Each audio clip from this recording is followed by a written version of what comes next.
नमस्कार दोस्तों, एग्जाम मित्र में आपका स्वागत है। आशा करता हूं आप सभी अच्छे होंगे। दोस्तों, इस वीडियो में हम बात करेंगे पीपीएमईटी 2024 का जो बीएससी नर्सिंग का एंट्रेंस एग्जामिनेशन होगा। तो उससे रिलेटेड आपके काफी सारे डाउट थे। वो ये डाउट था कि सर मिनिमम कितना स्कोर करना होगा कैटेगरी वाइज, जिससे कि हमें कॉलेज मिल सके। कॉलेज मिलने का मतलब ये है कि पीपीएमईटी के एंट्रेंस एग्जामिनेशन के लिए आपको मिनिमम एक क्वालिफाइंग स्कोर करना होगा। अगर आप उस स्कोर से नीचे लेके आते हैं तो फिर आप काउंसलिंग में भी पार्टिसिपेट नहीं कर पाएंगे। इसका मतलब है कि आप प्राइवेट कॉलेज के लिए भी एलिजिबल नहीं हो पाएंगे, चाहे आपकी मैनेजमेंट कोटा की सीट हो या स्टेट कोटा की सीट हो। किसी भी इंस्टीट्यूट में या कॉलेज में आप एडमिशन नहीं ले पाएंगे। अब काफ़ी सारे स्टूडेंट्स हैं, वो मैसेज कर रहे हैं कि सर हमारे पास उस कॉलेज का कॉल आ रहा है, उनकी तरफ से मैसेज आ रहा है कि डायरेक्ट एडमिशन दे देंगे। तो दोस्तों, डायरेक्ट एडमिशन वाली चीज़ है वो मैंने पहले भी आपको बता रखी है।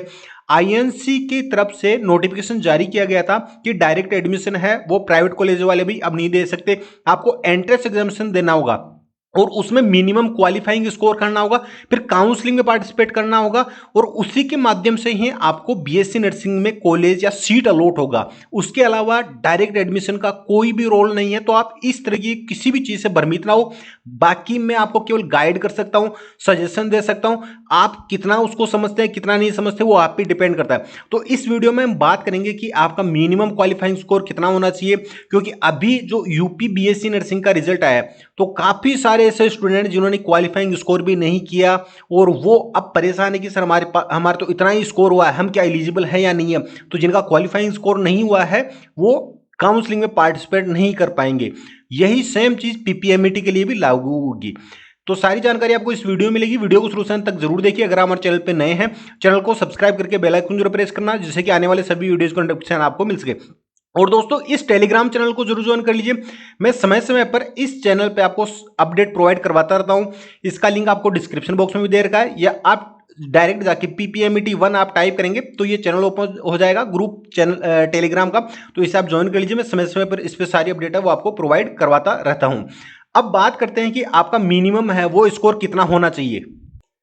तो ये पीपीएमईटी की तरफ से जो प्रोस्पेक्ट जारी किया गया था, मैं उसी के अकॉर्डिंग बता रहा हूं। हमारे चैनल पे जो भी आपको अपडेट मिलती है वो ऑफिशियल अपडेट मिलती है। सारी चीजें आपको यहाँ पे ऑफिशियली जो नोटिफिकेशन या प्रोस्पेक्ट में जारी किया जाता है उसी के अकॉर्डिंग सारी जानकारी आपको दी जाती है। तो आप यहाँ पे देख सकते हो, ये बीएफयूएचएस की ऑफिशियल वेबसाइट पे नर्सिंग 2024 के लिए जो प्रोस्पेक्ट जारी किया गया था, उस प्रोस्पेक्ट में आपका ये नोटिफिकेशन है। इसमें आपका eligibility and procedure for admission के लिए यहाँ पे दिया गया। यहाँ आप अच्छे से देख सकते हैं कि जो आईएनसी का नोटिफिकेशन जारी किया गया था तो उसके अकॉर्डिंग जो मिनिमम क्वालिफाइंग स्कोर है वो आपका यहाँ पे दिया गया। वैसे सिलेक्शन तो आपका मेरिट के बेसिस पे होगा। जो एंट्रेंस एग्जामिनेशन में आपका मेरिट बेस पे होगा। ऐसा नहीं है कि आप इतना स्कोर लेके आएंगे तो आपको कॉलेज मिल जाएगा। मेरिट बेस पे आपका सिलेक्शन होगा, लेकिन इतना स्कोर अगर आप मिनिमम लेके आएंगे तो आप काउंसलिंग में पार्टिसिपेट करने के लिए एलिजिबल रहेंगे। ये एक मिनिमम एलिजिबिलिटी क्राइटेरिया रखा गया। कितना करना है तो कैटेगरी वाइज दिया गया है। जनरल कैटेगरी से अगर आप बिलोंग करते हैं तो आपको 50% आपको लाना होगा। एससी या ओबीसी कैटेगरी की जो कैंडिडेट है उनके लिए 40% है। जनरल कैटेगरी में फिजिकल हैंडीकैप कैंडिडेट के लिए 45% है। एससी एसटी में ओबीसी और फिजिकल हैंडीकैप उनके लिए 40% है। तो कुल मिला के ये है कि 40% से लेके 50% तक जनरल कैटेगरी कैंडिडेट को 50% आपको लाना होगा। ये मिनिमम क्राइटेरिया है। अब ये मिनिमम मैं बता रहा हूं तो इसका मतलब ये नहीं है कि आपका इस स्कोर पे आपका सिलेक्शन हो जाएगा। सिलेक्शन होगा आपका मेरिट बेस पे। यहाँ पे नोटिफिकेशन में बिल्कुल मेंशन करेगा और एंट्रेंस एग्जामिनेशन में मेरिट बेसिस पे होगा। तो अगर आपको गवर्नमेंट सीट लेनी है, कंपटीशन काफी टफ हो चुका है, आपको अच्छे से प्रिपरेशन, जैसे कि लास्ट आज आपका दिन है, कल आपका एंट्रेंस एग्जामिनेशन कंडक्ट करवाया जाएगा। तो अपना पूरा जो भी आपके पूरी कंसिस्टेंसी के साथ में आपने जो अब तक पढ़ाई की है उसको आप अच्छे से रिवीजन कर लीजिए, क्योंकि इससे नीचे स्कोर पे आप काउंसलिंग में पार्टिसिपेट नहीं कर पाएंगे। मैं बार बार बता रहा हूँ, ये चीज़ें मैंने पहले भी वीडियोज में बता रखी है। पीपीएमईटी के मैंने प्लेलिस्ट बना रखी है, उसमें सारे वीडियोज अवेलेबल हैं। सारे जो भी आपके डाउट हैं वो सारे डाउट वहां से आप क्लियर कर सकते हैं।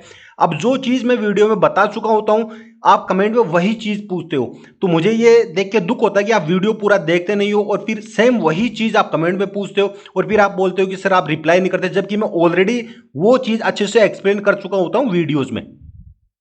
और मैंने आपको सिलेबस वगैरह सारा डिटेल में सब कुछ अच्छे से चीज़ें समझा रखी है।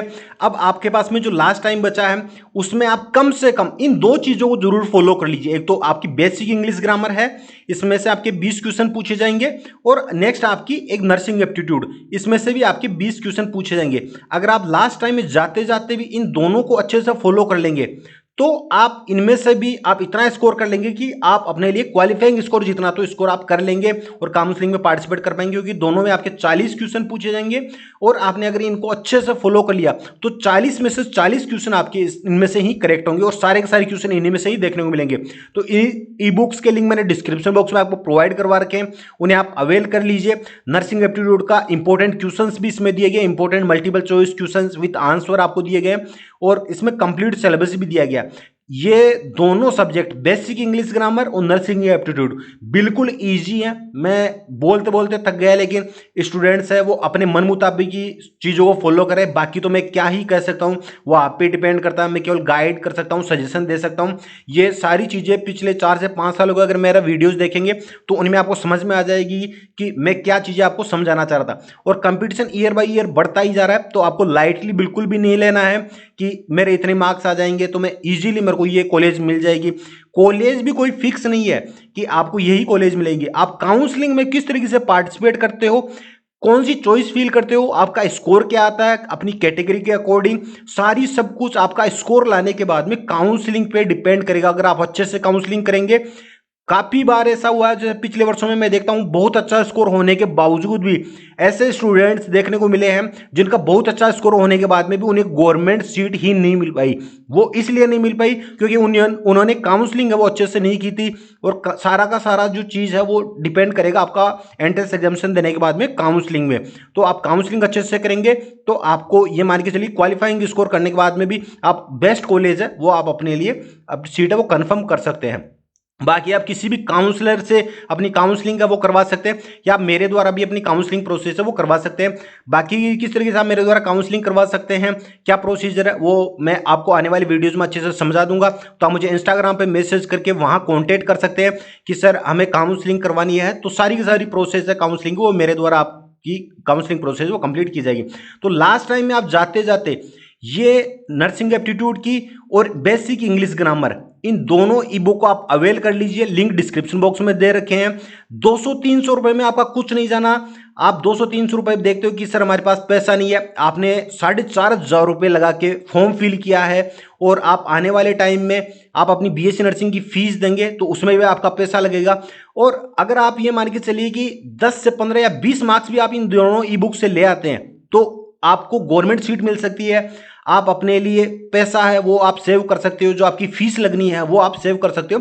तो 200-300 रुपए में आप इतना ना सोचें, क्योंकि बहुत ही कम फीस में आपको कम पेमेंट में आप जैसे 99 में आप अपनी बीएससी नर्सिंग के लिए बेसिक इंग्लिश ग्रामर पूरा सिलेबस इसमें आपको प्रोवाइड किया गया है, और इसमें से आपको सारे के सारे एग्जैक्ट क्वेश्चंस और सारा सिलेबस इसमें देखने को मिलेगा। तो आप इसे अवेल कर सकते हैं। अवेल करने की प्रोसेस मैंने ऑलरेडी वीडियोस में भी बता रखी है, तो आप उनको देख के अच्छे से आप समझ सकते हैं किस तरीके से आपको ये ई बुक्स है वो मिलेगी, और ये ई फॉर्मेट में मिलेगी। आप जैसे ही अपना पेमेंट कंफर्म करेंगे आपको तुरंत ईमेल पे डाउनलोड का ऑप्शन हो जाएगा, वहां से अपनी ई बुक को डाउनलोड कर सकते हैं और अपने फोन में या लैपटॉप में इनको अच्छे से आप रीड कर सकते हैं। डिलीवरी की कोई टेंशन नहीं है कि 2 दिन लगेंगे, 5 दिन लगेंगे, 7 दिन लगेंगे। आप जैसे ही अपना पेमेंट कंफर्म करेंगे आपको इंस्टेंट आपकी ई बुक डाउनलोड करने के ऑप्शन प्राप्त हो जाएंगे। तो इन दोनों को आप जरूर फॉलो कर लीजिए लास्ट टाइम जाते जाते, बाकी आप पे डिपेंड करता है। और आने वाले समय में पीएमटी से रिलेटेड जो भी अपडेट आएगी सारी अपडेट आपको चैनल पे प्रोवाइड करवा दूंगा। तो चैनल को सब्सक्राइब करके बेल आइकन जरूर प्रेस करना। मिलते हैं नेक्स्ट वीडियो में। धन्यवाद। जय हिंद, जय भारत।